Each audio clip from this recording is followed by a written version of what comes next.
নমস্কার, আপনারা দেখছেন জেলার ১ number online TV channel Birbhum RC TV. আপনাদের সঙ্গে আমি শুভাশিস। শুরু করছি আজকের সংবাদ।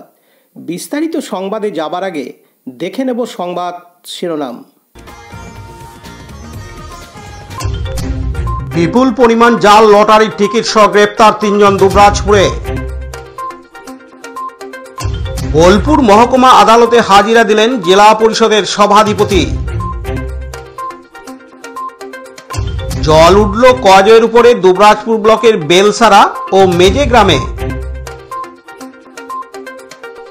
পথ দুর্ঘটনায় টোটো চালক, ফের পথ দুর্ঘটনায় বাইক আরোহী বোলপুরে। পুলিশের বিশেষ অভিযানে অবৈধ বালি ও কয়লা উদ্ধার জেলা জুড়ে।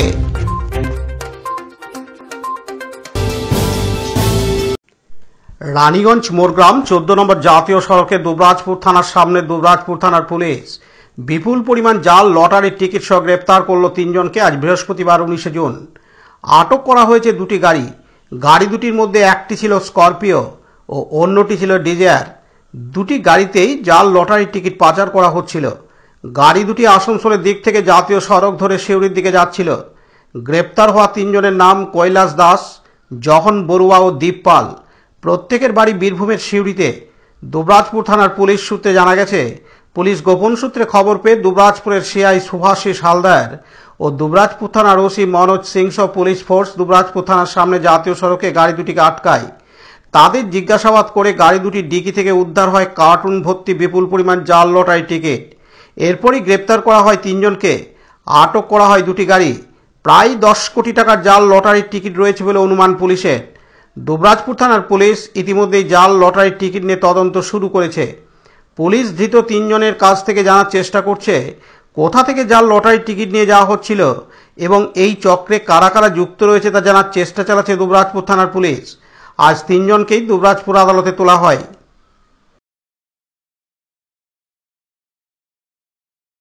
লালটু Mukherjee report, Birbhum RC TV, Dubrajpur.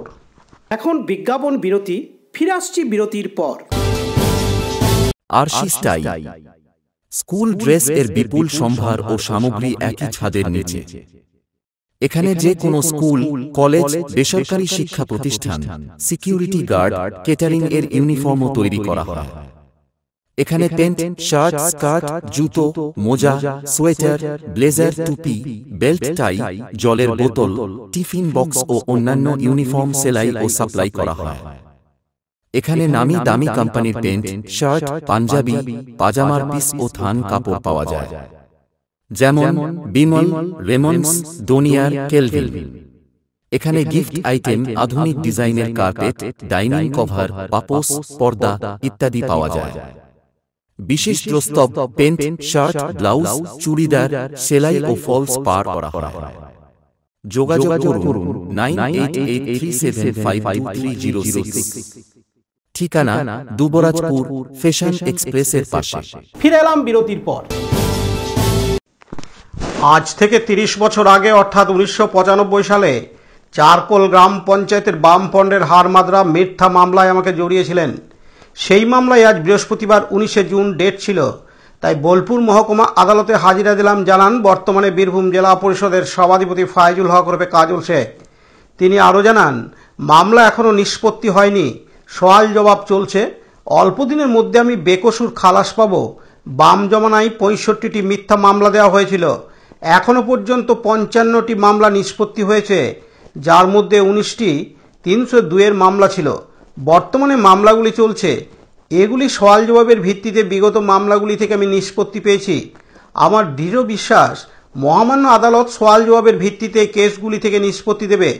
এদিন তিনি বীরভূমের ইলামবাজার ও দুবরাজপুরের ভুয়ো লটারি ও গাঁজা উদ্ধারের জন্য বীরভূম পুলিশের প্রশংসা করেন। এদিন তিনি আরও জানান, আজকে বোলপুর করতে এসেছিলাম।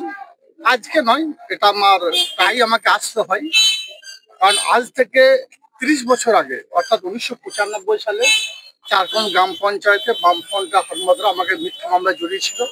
সেই একটা মামলা JM-1 কোর্টে চলছে। সেই মামলাটা আজকে ডেট ছিল, সেই জন্য এসেছিলাম। নিষ্পত্তি হয়নি, ওটার সওয়াল জবাব চলছে। অল্প দিনের মধ্যে কেসটা আমি যে কিছু খালাস পাবো। তো এখন সওয়াল জবাব চলছে। সেজন্য ওটা কি চক্রান্ত করা হয়েছিল বলে অবশ্যই বাম জামানায় আমার বিরুদ্ধে 65টা মিথ্যা মামলা দেওয়া হয়েছিল। তার মধ্যে এখন পর্যন্ত প্রায় 55টা মামলা নিষ্পত্তি হয়েছে, যার মধ্যে 19টা 302 মামলা ছিল।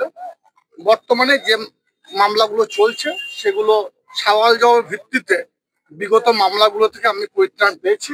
আমার দৃঢ় বিশ্বাস মহামান্য আদালত সওয়াল জবাবের ভিত্তিতেই এই কেসগুলো নিষ্পত্তি পাবো এবং আমি বেকসুর খালাস পাবো। আজকে দুবরাজপুরে প্রচুর পরিমাণে লটারি উদ্ধার হয়েছে, নকল লটারি প্রায় 10 কোটি টাকার উপরে। এই ব্যবসা যেভাবে চলছে কি বলবেন, জেলা জুড়ে কিভাবে? এই বিষয়ে একটা কথাই বলবো, আপনাকে জানতে চাইবো ওটা উদ্ধার করেছে কে? নিশ্চয়ই বীরভূম জেলা পুলিশ।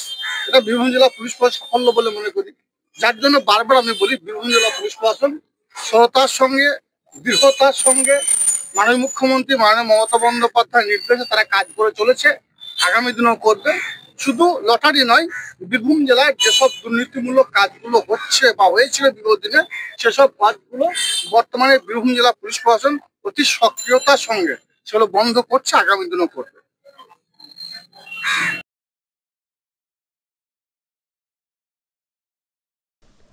কাজী আমিরুল ইসলামের report, Birbhum RC TV, Bolpur. এখন বিজ্ঞাপন বিরতি, ফিরে আসছি বিরতির পর। সব থেকে ভালো চিকিৎসা সবচেয়ে কম খরচে, সবচেয়ে কম খরচে। সব থেকে ভালো চিকিৎসা সবচেয়ে কম খরচে, সবচেয়ে কম খরচে। বিশ্বমানের স্বাস্থ্য পরিষেবা মিলবে দিনে রাতে, বিশ্বমানের স্বাস্থ্য পরিষেবা মিলবে দিনে রাতে। মণি মহেশ হসপিটাল, মণি মহেশ হসপিটাল, মণি মহেশ হসপিটাল, মণি মহেশ হসপিটাল, মণি মহেশ হসপিটাল, দুবরাজপুর। ফিরে এলাম বিরতির পর। বীরভূমের দুবরাজপুরের বেলসারা গ্রাম ও মেজে গ্রামের মাঝে থাকা শাল নদীর কজয়ের উপর বইছে জল। আজ বৃহস্পতিবার 19শে জুন সকাল থেকেই এই কজয়ের উপর জল উঠেছে, তবে জল কিছুটা কম থাকায় যাতায়াত করছেন গ্রামবাসীরা। এই মুহূর্তে কজয়ের উপর হাঁটুর নিচে জল বইছে, তবুও বেশ কয়েকটি গ্রামের মানুষ এই কজয়ের উপর দিয়ে যাতায়াত করছেন। লালটু মুখার্জির report, Birbhum RC TV, Dubrajpur. এখন বিজ্ঞাপন বিরতি, ফিরে আসছি বিরতির পর। দুবরাজপুর শ্রী শ্রী রামকৃষ্ণ আশ্রম পরিচালিত অভেদানন্দ সেবা মঙ্গল হাসপাতাল বীরভূম জেলার বুকে একটি অন্যতম সেরা চক্ষু হাসপাতাল। এখানে প্রত্যেক দিন স্বল্প মূল্যে অত্যাধুনিক যন্ত্রপাতির সাহায্যে অভিজ্ঞ চক্ষু বিশেষজ্ঞের দ্বারা চক্ষু পরীক্ষা ও চক্ষু ছানি অপারেশন, ফেকোমাইক্রো সার্জারি করা হয়। এছাড়াও এই হাসপাতালে অতি স্বল্প মূল্যে যাবতীয় পরীক্ষা নিরীক্ষা যেমন রক্তের সমস্ত রকম পরীক্ষা, ইসিজি, ইউএসজি, থাইরয়েড পরীক্ষা করা হয়। এখানে অতি স্বল্প মূল্যে চশমা তৈরি করা হয়। এছাড়াও এখানে প্রত্যেক দিন বিনামূল্যে অন্যান্য রোগের চিকিৎসা করা হয়। আমাদের আদর্শ শিব জ্ঞানের সেবা। যোগাযোগের নম্বর 9382571046 অথবা 9564554959 অথবা 7407405155।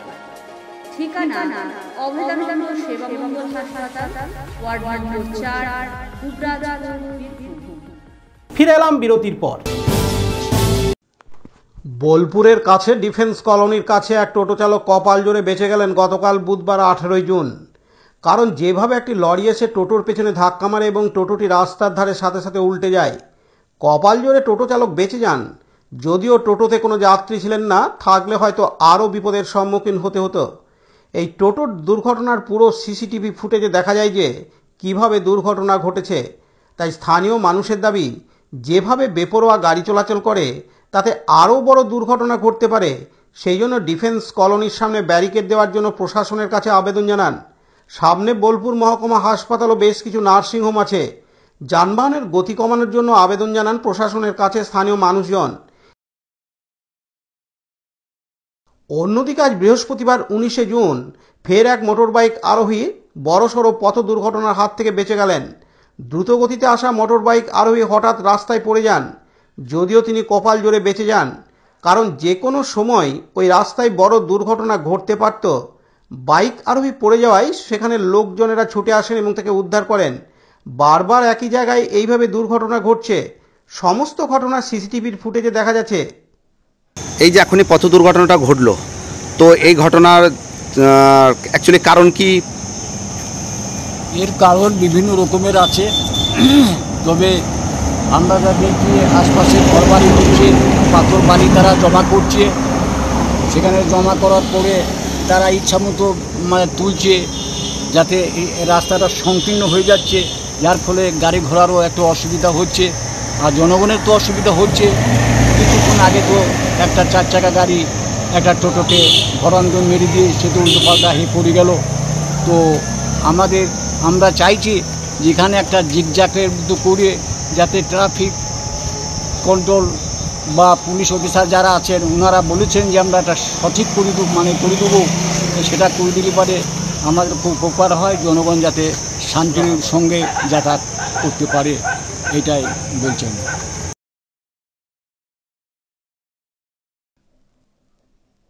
কাজী আমিরুল ইসলামের report, Birbhum RC TV, Bolpur. গতকাল বুধবার 18 জুন রাত থেকে ও বৃহস্পতিবার 19 জুন সকাল পর্যন্ত একটানা জেলার বিভিন্ন প্রান্তে বিশেষ অভিযান চালানো হয় ডিএসপি ডিইবি স্বপন কুমার চক্রবর্তীর নেতৃত্বে। শিউরি থানা এলাকার রাজারপুকুরের কাছে মুর্শিদাবাদগামী একটি বালি বোঝাই ডাম্পার আটক করা হয়, যেটি রাজনগর থানার জয়পুর অবৈধ বালিঘাট থেকে বালি সংগ্রহ করে ভিন জেলায় পাচারের উদ্দেশ্যে রওনা হয়েছিল। পরবর্তীতে মোহাম্মদবাজার থানার টাংসুলি জঙ্গলের মধ্যে মালদা জেলাগামী 16 চাকার বালি বোঝাই অপর একটি গাড়ি ধরা পড়ে। মোহাম্মদবাজার থানা এলাকার 3টি অবৈধ বালিঘাট থেকে বালি উত্তোলন করা হয় বলে পুলিশ জানতে পারে।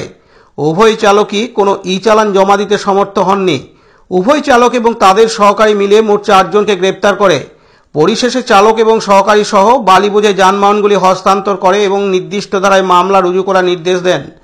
অপরদিকে আজ বৃহস্পতিবার 19 জুন শিউরির কর্মতীর্থ ভবন সংলগ্ন জাতীয় সড়কের কাছে শিউরিগামী কয়লা বোঝাই এক মোটরসাইকেল আরোহীকে আটক করে। ওই ধৃত ব্যক্তির নাম শাহাবুদ্দিন, বয়স 29 বছর। সে দুবরাজপুর থানার অন্তর্গত গোপালপুর গ্রামের বাসিন্দা। লোকপুর থানার পাশ থেকে প্রায় 6 কুইন্টাল কয়লা সংগ্রহ করে ওই কয়লা শিউরি থানার বাঁশজোর গ্রাম সংলগ্ন ইটভাটায় পরিবহন করা হচ্ছিল। কয়লা বোঝাই মোটরসাইকেল সহ ধৃতকে শিউরি থানায় হস্তান্তর করা হয়। শেখ রিয়াজউদ্দিনের রিপোর্ট, বীরভূম আরসি টিভি, শিউরি।